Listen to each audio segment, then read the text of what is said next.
We'd like to thank our sponsor, Wedgwood Cove. Wedgwood Cove is located in Albert Lea, Minnesota. It features a full-service bar and restaurant, and it's an 18-hole championship-style golf course. It also has a golf simulator in the basement and a pro shop featuring all the hottest gear you could find to get you ready for the golf season. You can find more information at wedgwoodcove.com.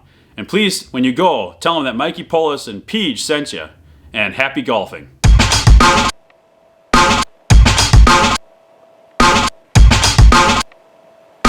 There you go. Attention, teeing off.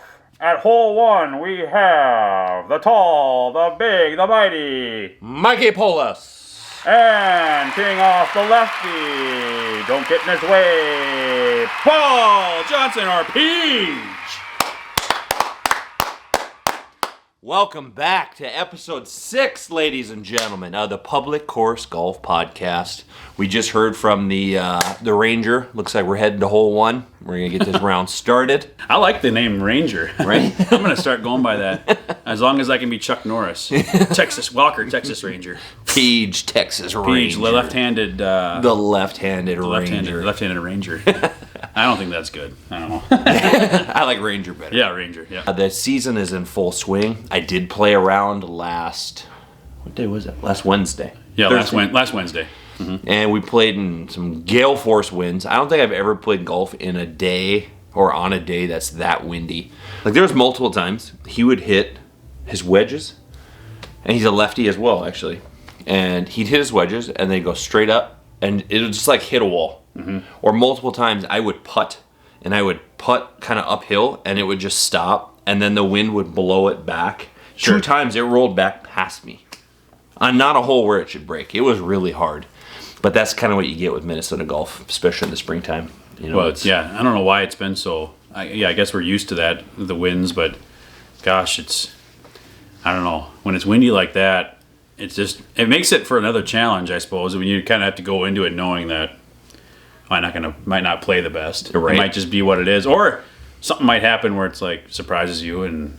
Right. Oh, I didn't mean for that, but that's good. And that worked out well. Yeah. Yeah, it's, you get, especially the first time of the year, kind of like we've referenced in other podcasts, is just like how much you're kind of knocking the rust off.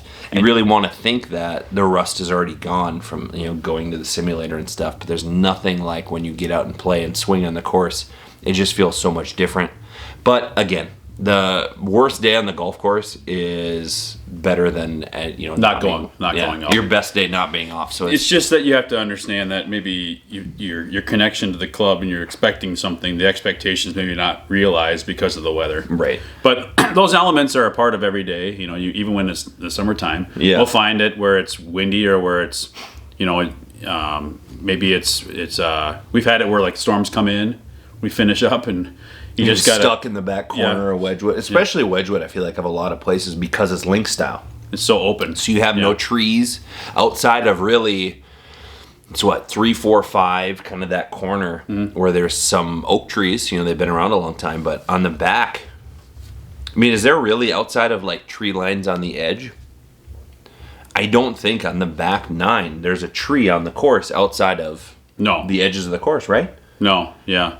And so when it's hot too, like we played in like 90-some degree weather or more, 100-degree weather, and that can play into your game too. So it's just fun to get out there, and you were saying it's fun to see what the ball does when the wind's involved, and you can it's kind of one of those excuses you can use too if you don't play so well. Right. So. The only other bummer, you almost get, especially the first time out, because you're trying, you're trying things that you've watched on YouTube over winter. And you're trying to, get tuned in for the year, but you almost do things that are harming it because, like, the wind was so bad, you'd have to hit your clubs way different than you typically would hit them. So you're almost getting in your head these bad habits of trying to adjust to that weather. And yes, it's windy down here, and it was like 92 and windy. And when we're in the flatland, not even just the Wedgwood being a link style without many trees and stuff. We're in southern Minnesota where it's flat. Oh yeah, so flat. It's just the way it is. When it's windy, when there's snow, all we need is 1 inch of snow and it's a blizzard warning if there's 40-mile-an-hour winds. Right, school's canceled. It doesn't matter because it's just the visibility goes crazy. So we're just in flatland country. And that's one of the things that. I don't know, it's one of the faults, I guess you can call it. But you almost can't call it that because, like I said, either way you're golfing. Like I would rather be golfing in a day like that than not golfing. Yeah. So. Yep, and still practice getting swings in still works. Yeah, it's still fun. Better than a simulator. Right, yeah. And the simulators are great. They serve their purpose when you cannot be outside, but there's just nothing like getting out and playing. Well, I'm looking forward to joining you the next time. Yeah, it's going to be great. I'm excited to get back out with you. And, we play, as you guys have seen in videos, we play typically once a week. We kind of treat it like our own league night, I guess, is how we had framed it. So we typically go once a week, and now we're really excited with partnering up with Wedgwood, giving us the opportunity to again play on a regular basis and show off the awesome course and clubhouse. And we'll, on one of these episodes soon, maybe even the next one, hopefully, we're going to film it on location. So we'll be able to kind of walk you guys through the pro shop and show you kind of our backyard. And it's, it's one of those... What's cool about it is, depending, we talked about public courses and they're all over the state of Minnesota, but what's neat about Wedgwood is it kind of brings that, it merges the rural area golf with like big city type stuff, like the way the restaurant and the way it looks inside and how it's kept and everything like that gives you that feeling like you're playing maybe in a suburb of the Twin Cities. 100%. But it still connects to like the rural area of the southern Minnesota I-90 corridor area. And I think one thing that's really neat about that is the people that designed Wedgwood are the same people, and I'll have to verify. I'm pretty sure it's Legends. And oh yeah, that's a nice course. Not the Wilds. Maybe they had Brackets. a hand in the Wilds. No, it wasn't Brackets. It was right around like from Mystic Lake down to Lakeville. Okay. That style of course. Well, so and Donnie and those guys look that up sometime. We'll bring it up. We'll let you guys know. Yeah, we'll clarify. But I know it was designed by people that had designed courses up in the metro, and then Donnie and his whole team keep it. I mean, you wouldn't know. I mean, Albert Lee's not a small community. No, but it's kind of like it's taken like a lake. It takes like a lake like resort area and makes it and brings and like kind of shrinks it to a rural area. Yeah. That's what I kind of view. I mean, I don't live here exactly, but when we go to Wedgwood, it felt like we're going to. You might as well be at Brackett's Crossing or at the Wilds, or you're at one of those places that has the nice clubhouse and the greens and stuff are kept nice. And yeah, it's on another level from your typical like just small town public course. Yeah, it keeps it at a definitely a higher level, which is really nice. Yeah, and nothing against those other courses. They have like a place for them. Yeah. They're so fun to play.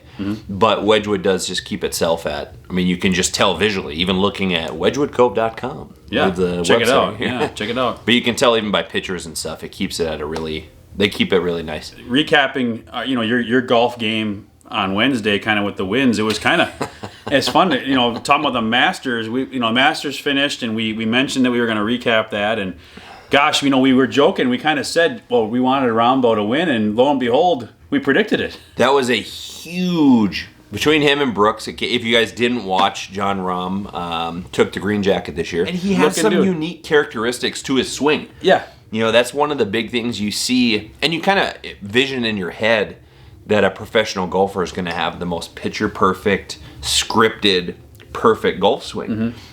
But every one of them have a really unique, whether it's like DJ has a unique backswing and cut down. Like Rahm was talking about, Murphy was talking about him hitting a fade, but he can't, with how he swings, he cannot hit a fade. So what he does is he lines up the driver 6 inches behind.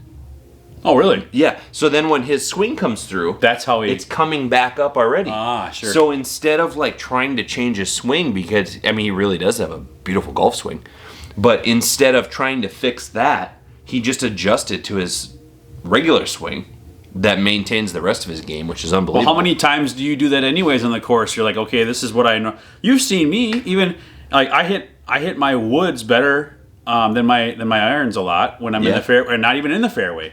And I smack the ground a little bit, and then you just do what you do because you know that works for you. Right. And it's so different for everybody. You don't have to like do it by the book if it works for you. The only time I feel like you need to be by the book is Patrick Cantlay had... You know what? That sounds like a personal problem.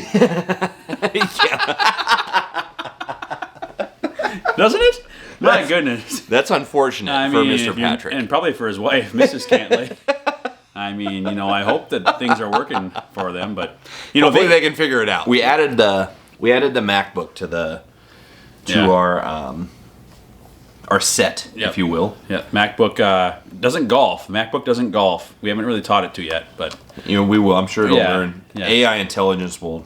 Yeah, we'll be there soon. But Patrick Cantlay, we were talking. He's got a unique situation as far as golf. We were talking about golf swings with John Rahm, and now we're going to talk about Patrick Cantlay's golf swing.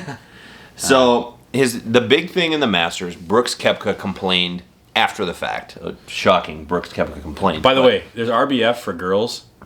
I think there's also RBF for guys, and Brooks Koepka is one of those guys. 100%. He looks like he's mad and pissed all the time.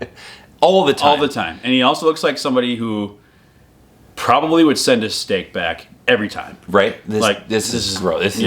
It's not the flavor I asked for. Yeah, I don't know. How much did Brooks Koepka make in the Masters? I don't know. Probably Brooks. What was the purse on Koepka that? I don't know. Masters payout. Speaking of purses, those. So Brooks Koepka won almost $1.6 million. And of course, for getting second, he was the runner-up to Mr. Rombo. So he had 1.6 mil, and somehow he had something to complain about at the end. Yeah. You played golf for 4 days at the nicest golf course in the entire world, and you had something to complain about. But he complained, so they were stuck behind Patrick Cantlay and Victor Hovland for a while.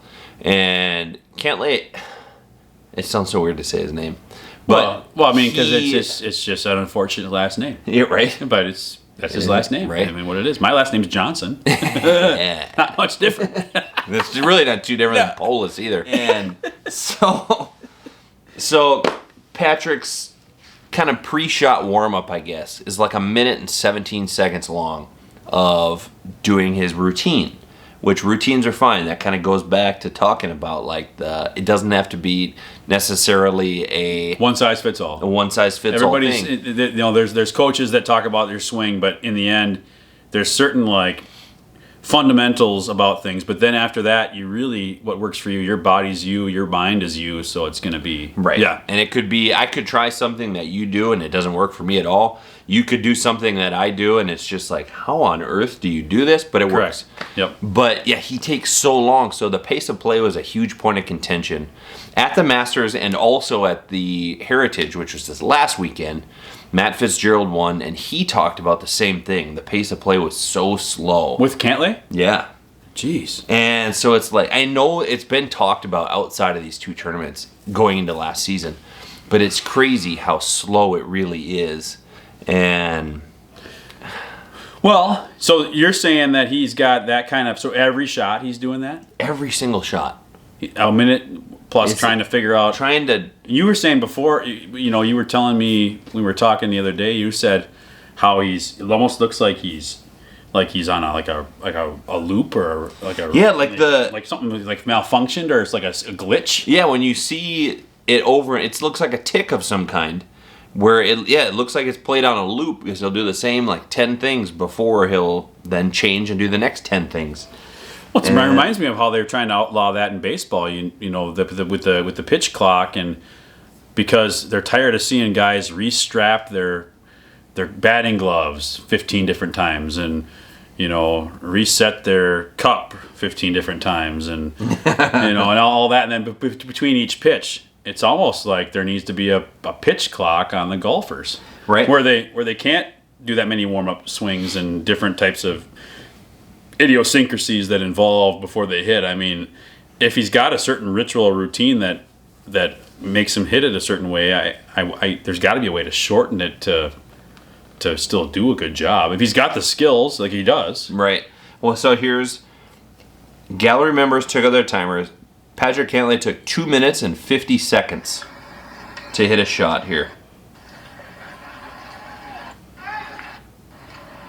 This guy's got a stopwatch out on his phone. So literally stood.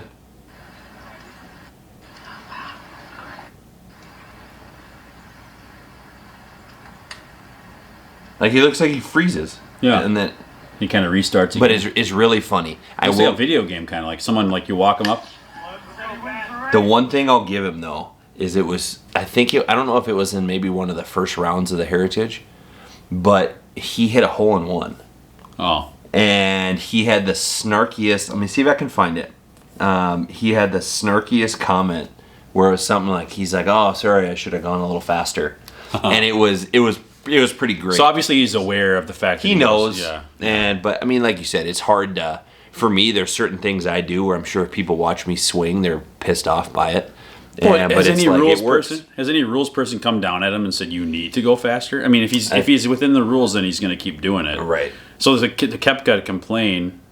I don't know. I mean, I understand pace of play, but if you're still within the rules and you're not doing things that are causing someone to have to talk with you, then you can't really complain. That's what the rules are for. Right. If you're not breaking them, then you're not breaking them. Right. With Patrick Cantlay's swing, and how his different idiosyncrasies he has, and how you were showing me a video where he kind of moves back and forth and he keeps readjusting the ball like the term waggle. The waggle. Shout out Waggle Golf. Shout out Waggle Golf. I have a couple of their hats. Right? They do. Yeah, some they have good nice stuff. polos. You guys want to work together? Yeah. Let us know. Yes, let us know. We'll wear your merchandise. Right, and we'll talk about it. We'll talk about it. No, if you could even just give us a hat and we'll talk about it. We'll talk about it. Let's start there. We don't need much. Yeah, but the waggle, and I was like, where did that term even come from? Well, there's all this slang in golf that's so funny. I mean, you think about it when you go out there and say, grip it and rip it. I say that all the time when I hit it. I heard someone say it when I was golfing once. Yeah. And I kind of put two and two together. It's like, okay, yeah, you're gripping it and you're going to rip it. You're right. At first I thought, rip it. Like, my first thought was flatulence, farts. Which makes sense. That's where your mind went. Yeah. And it still kind of does sometimes. But gripping or drive for show, putt for dough. Yeah. And all these things people say on the course, and they're words of encouragement a lot of times. Sometimes they can be negative things, which kind of brought me to the idea, and I brought it to Big Mike over here. It's like, what if we looked up some slangs and maybe even tried to create our own slangs eventually, and bring it to you guys and kind of celebrate some of these slangs. So we made a top 10 list of some slangs. Top 10 slangs. So it's going to be kind of a new category we're going to try out essentially. Yeah. And we're hoping that we can get you guys. Maybe you have ones that you have heard your grandpa said it, your dad said it. Passed down for generations. You're like, this is what we say. Yeah. And or it's something you always say at the end of a round or whatever it is. The lingo you use that's golf lingo that you don't use anywhere else. Stuff that where if other people heard it, they'd be like, what the yeah. Who is what? So if you have any of those, we're asking you, please drop those in the comment section down below and we'll read through them and then maybe we'll feature some of them on the podcast. We'll kind of go through. I don't know if we'll necessarily do a top 10 each time. Yeah. If we do maybe a top 5, we do a slang term of the week. Yeah. Some sort of a segment that we're hoping we can work into and get you guys involved in it as well. Maybe you'll even use some of these on the course. Some of these were, when we were looking them up, are familiar, but others are not. So there are some super bizarre ones. Yeah. And there's ones that I feel like you, as a golfer, you know what the motion is, or you know what it is, but you've never heard it called some of these things. Yeah. So it's like one of them is a perfect reference to talking about when I went with Brandon this last week and we went golfing. There's one of those that perfectly signifies a couple of those shots, but we'll get to that in just a minute. So we're going to start off slang terms. This is a top 10 list of golf slang terms brought to you by Mikey and Peach. So we're going to start off with number 1. Ding! Is waggle. That's what's going to kind of segue us into this. Yeah. So when you're back and forth, moving your hips, you're dressing the ball a bunch of times, kind of shaking your ass a little bit. Yep. Doing a little. It's little hip waggle. You especially do this when you got the ladies in the golf cart with you. And you show them off a little bit. And you ask them to do it too. You go up and do a little waggle for me. Number 2 is I think it's the meaning is a term we all know and experience probably quite regularly, but I've never heard it called this, is banana ball. You want to tell them about a banana ball? Banana ball. Well, it's basically, if you imagine what a banana looks like, and that's the flight of the ball, a slice. And so we use the term slice all the time, and I typically do that as a lefty. My ball always seems to travel to the left, especially if I swing too hard. And that's called a banana ball. Banana ball. That's how I like that better than the slice. I think I'm going to use it. It's got alliteration. Banana ball. Number 3 is cabbage. You're going to hit that into the cabbage. PJ, give him a little cabbage explanation. Well, so if you hit it into the thicker stuff, we talked about that on a few episodes, that thick stuff that we hit. PJ, we talked about your thick stuff. That was the comment, was your thick grass. Yeah, my thick grass. That's the one thing Wedgwood does have, is some cabbage. Because of the layout of the course. Yeah, there's no trees, but they have the cabbage. So the thick stuff on the side, which we've lost many a ball in. I would love, at the end of the year, when they trim all the cabbage down. When they trim the cabbage, how many balls?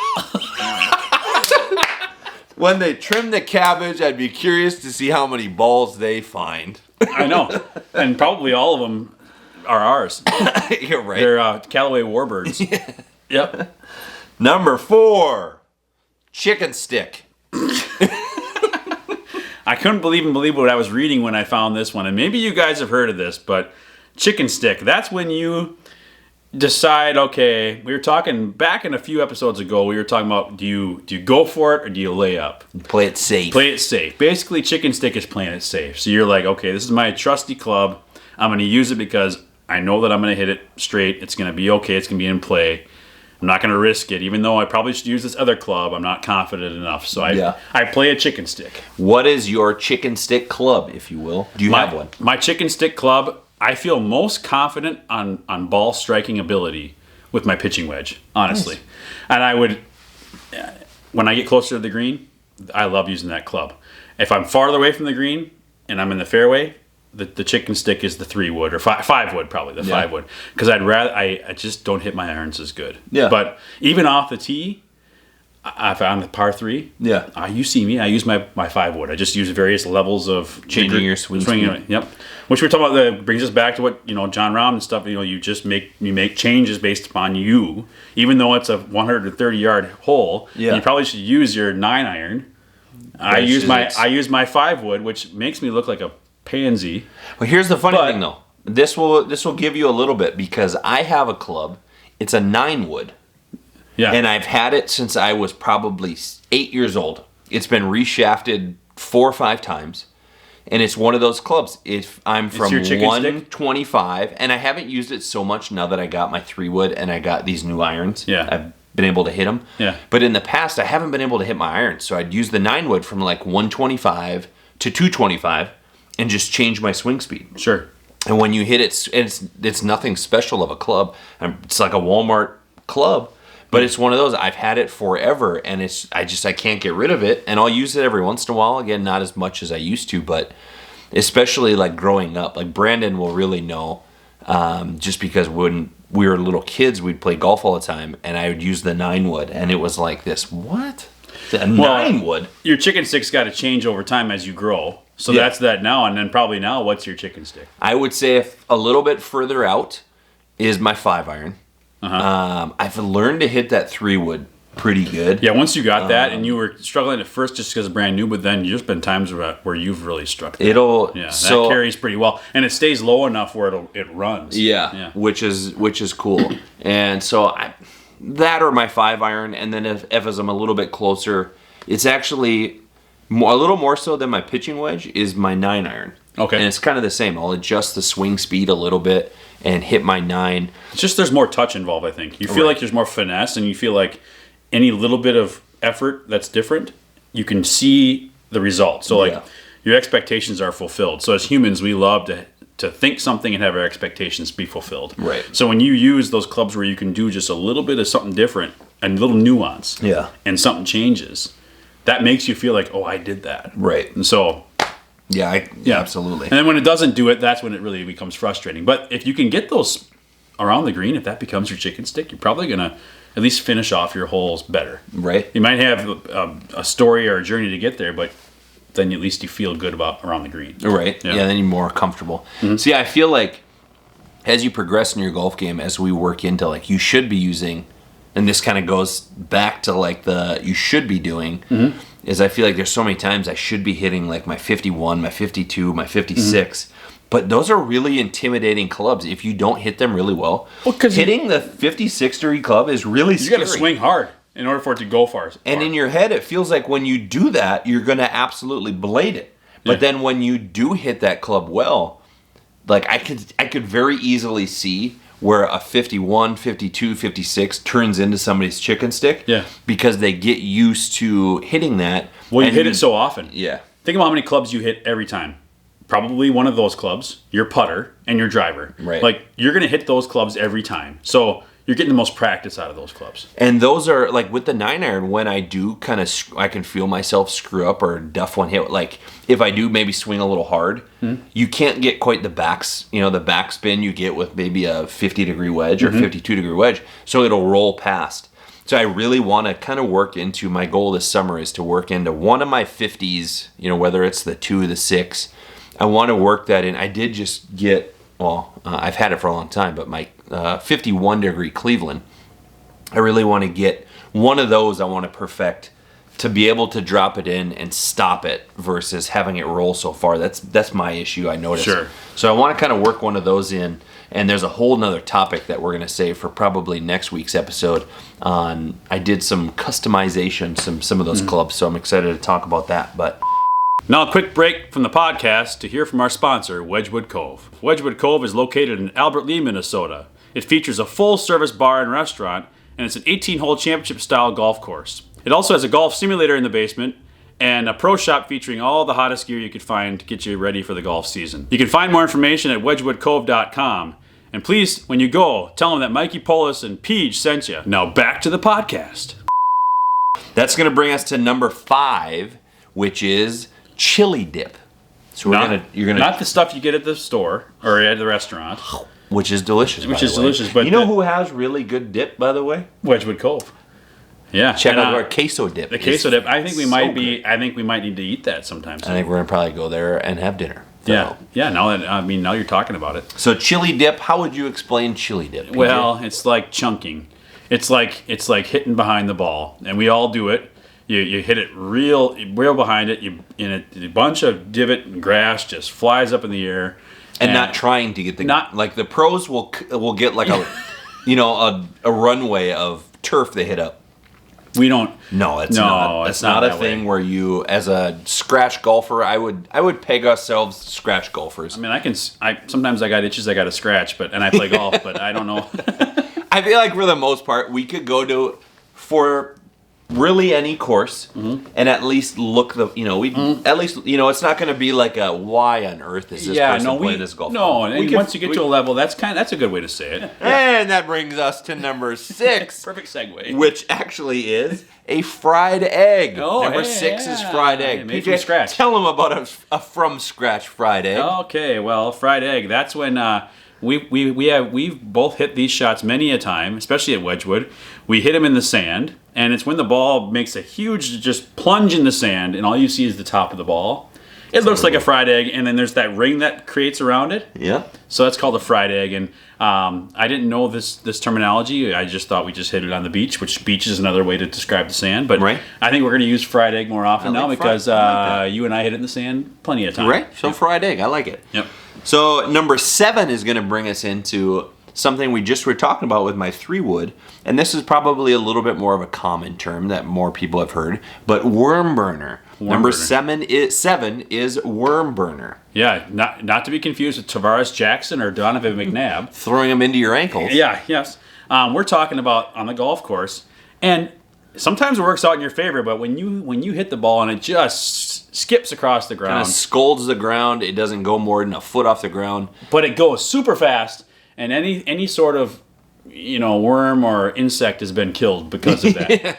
So that's going to bring us to number 8, and probably my favorite one of this entire list. And this just happened when we were out golfing last week, and that leads us to number 8, which is elephant's ass. PJ, tell the viewers about an elephant's ass. Well, I didn't know I consider myself an ass man, but I didn't know that I'd be an elephant's ass man as well. But it's when and this has happened before to us, and it's pretty funny when it happens. It's when you really swing hard on your drive, and it just a pop fly straight up, in the infield, high and stinky. Yeah, just a big turd of a shot. It's a big stinky of a shot. Yes, and it's so high up, and it goes higher than it goes far. I had putts Like we talked about early on, I had putts that were like, Elephant's they were ass low. putts. There was like an elephant's ass on the ground. They were laying down because it went like this and then came all the way back from the wind. That might be my favorite one. That's a good one, and you know what? I think we can use that on the course. I do too. And I think that's one you should use as well out there. Yeah, oh yeah. Yeah. Elephant's ass, guys. Yep. So that leads us to number 9. This is one that nobody ever wants to have, but you probably have heard this. Do you want to build a snowman? Number 9 is Snowman. Yes. Which, if you play golf, you know what that is. PJ, what's a snowman? Snowman is you take 3 big you roll a big ball On of the snow. golf course, PJ. On the golf course. Oh my gosh. Okay, yeah, Snowman on the golf course. I'm all too familiar with these. It ruins around. You can have you get a par on par 3, you get a par on a par 4, you get a par on a par 5, and you get a birdie on a par 4, and then you get an 8. The Snowman. Dink, dink. And it's usually on a par 3. It's usually how it works out. Because a Snowman on a par 5 is at least respectable. But on a par 3, that's when it looks bad. But yeah, snowmans happen. To me, if you hit more than 8 shots, you should still write a snowman. You just call it off at a snowman. That's kind of the top of the... Yeah. Put a carrot in that and just say you're done. So number Put that 10. carrot in your pipe and smoke it. Number 10 it's going to be our last one of our list for this week, but it's going to be a great segue into this week's episode of Tic Tac Toe. Number 10 is a knee knocker. Knee knocker, yes. So that's when you get to the point where it's not a tap-in and it's not a gimme where your partner says, hey. Yeah, that one's fine. And it's not far enough out where you're like, okay, this is a putt. But this is one where you should make it. It's like 4 feet, 5 feet. It's a straight putt. There's not break involved. And you are shaking at the knees and they're almost knocking together. Could you imagine being a professional golfer and that 4-foot knee knocker putt is the difference between, we'll say, Brooks Koepka and his $1.5 million or John Rahm and his $3.2 million? Like, we're talking millions of dollar difference on like a 4-foot knee knocker putt. That's terrifying as a scratch golfer. People take for granted those putts, and I feel like on public courses, and we love public courses, but I feel like it's one of the things that people don't really work on, because I feel like the gimme putts, and as you get later in the round, they start to extend. You have a little liquid down east courage. Those gimme putts get to be pretty far. And you don't get to practice the knee knocker putts then. Right. And then all of a sudden when it matters, when it's like, no, we're in a tournament, or no, you're playing with guys where it's like, yeah, Come that's on, 4 pal, feet. You got to make that's that more putt. than your club distance. Or you're playing for out. money with your buddy. It's like, no, this is $5 here. You know? Right. This is a drink at the bar at the 19th hole. You're right. It's like, what do we... And you don't practice those. So, yeah, those 4 foot, 5 foot, 6 foot, whatever, those straight putts where it's like, you should make this, but you put extra pressure on yourself. So you know what? This is also a perfect segue into our brand new segment. This is going to be a segment that sponsors, essentially, our Tic Tac Toe. You just made a reference. Do you remember what you made a reference to? Well, it's time to go to the 19th hole. Here we go. We're at the 19th hole. This is going to be a new segment we're going to try out. I feel like we're both kind of, you more so than me, and I hope I can work into that, especially the knowledge base. I'll show you, my friend. Yes. I'll show you my ways. Thank you, grasshopper. So this week's 19th hole is essentially sponsored, I guess. No, it's not. We bought it. Yeah, we bought it, but we'd love to be sponsored. But we'd love to be sponsored. So this week is brought to you by, not sponsored, but this week's 19th hole is brought to you by our friends at Basil Hayden's.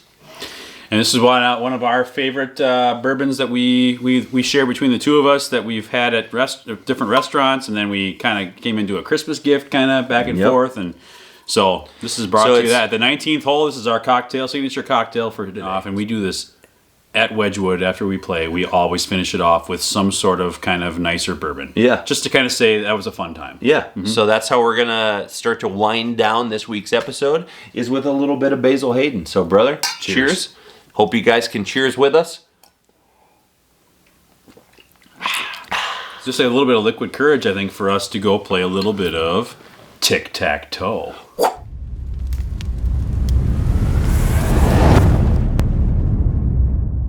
Oh, hi. Welcome back to the little round of Tic Tac Toe. As if this is your first time watching an episode of Public Course Golf, Paige and I like to end every single week by playing a little round of traditional Tic Tac Toe. We do it with our putters, though, so it's a little bit different than playing at home. Same goal is the same. try to get a tic tac toe. We upgraded our mat a little bit from week 1.